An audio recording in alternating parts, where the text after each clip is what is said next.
ခါတုန်းကမဲသူစာဆိုတဲ့ကောင်မလေးတစ်ယောက်ကမ်းခြေမှာလမ်းလျှောက်နေရင်တန်ငါသည်အဖိုးတစ်ယောက်လိတ်တကောင်ကိုဖမ်းထားတာကိုတွေ့လိုက်တယ်။မဲသူစာကတနာစိတ်ဖြစ်ပြီးအဲ့ဒီလိတ်ကိုဝယ်ယူလိုက်တယ်ပြီးတော့သူမကလိတ်လေးကိုပင်လယ်ထဲပြန်လှုပ်ပေးလိုက်တယ်။လိတ်လေးကလည်းကျေးဇူးတင်စွာနဲ့ပြန်လဲကြည့်ပြီးရေထဲကိုသွားခဲ့တယ်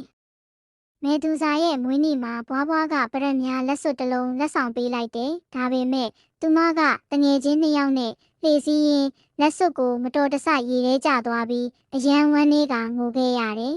။မဲသူစာငိုနေတဲ့အချိန်မှာသူမကယ်ခဲ့တဲ့လက်ကြီးပြန်လာခဲ့တယ်။လက်ကြီးကမဲသူစာကိုကြည့်ပြီးဘာဖြစ်လို့ငိုနေတာလဲလို့မေးလိုက်တယ်။မဲသူစာကလည်းသူမရဲ့ပရမ ्या လက်စွပ်ရေထဲကျသွားတဲ့အကြောင်းကိုဝမ်းနည်းစွာနဲ့ရှင်းပြလိုက်တယ်။အဲ့ဒီအခါလက်ကြီးကကျွန်တော်ကူညီပါမယ်လို့ပြောပြီးရေထဲကိုငိုဆင်းသွားတယ်။ရေထဲမှာတော့ရွှေငါးကြီးတစ်ကောင်ကလက်စွပ်ကိုအစာထင်ပြီးမျိုးထားတာကိုတွေးတော့လက်ကြီးကဒါကကျွန်တော်ကျေးဇူးရှင်ရဲ့လက်စွပ်ပါပြန်ပေးပါလို့တောင်းဆိုလိုက်တဲ့အခါရွှေငါးကပြန်ပေးလိုက်တယ်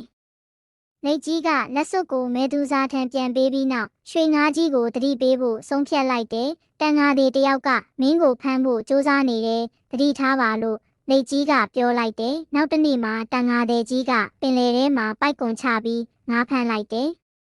ဒါပေမဲ့လက်ကြီးရဲ့တတိပေးမှုကြောင့်ရွှေငါးကြီးကအန္တရာယ်ကိုရှောင်နိုင်ခဲ့ပြီးပိုက်ကွန်နဲ့မမိခဲ့ဘူး။မဲသူစာကလည်းလက်စွပ်ကိုပြန်ရပြီးအယမ်းပျော်ရွှင်သွားခဲ့တယ်။အဲ့ဒီနေ့မှစပြီးသူမကအမြဲတမ်းတနာမှုနဲ့ကူညီမှုကိုလှုပ်ဆောင်နေခဲ့တယ်။ကလေးတို့ရေဒီပုံမြင်လေးကတင်ပေးတာကတော့သူတစ်ပါးကိုကူညီရင်တစ်နေ့မှာကောင်းကျိုးပြန်ရတတ်တယ်ဆိုတာပါပဲ။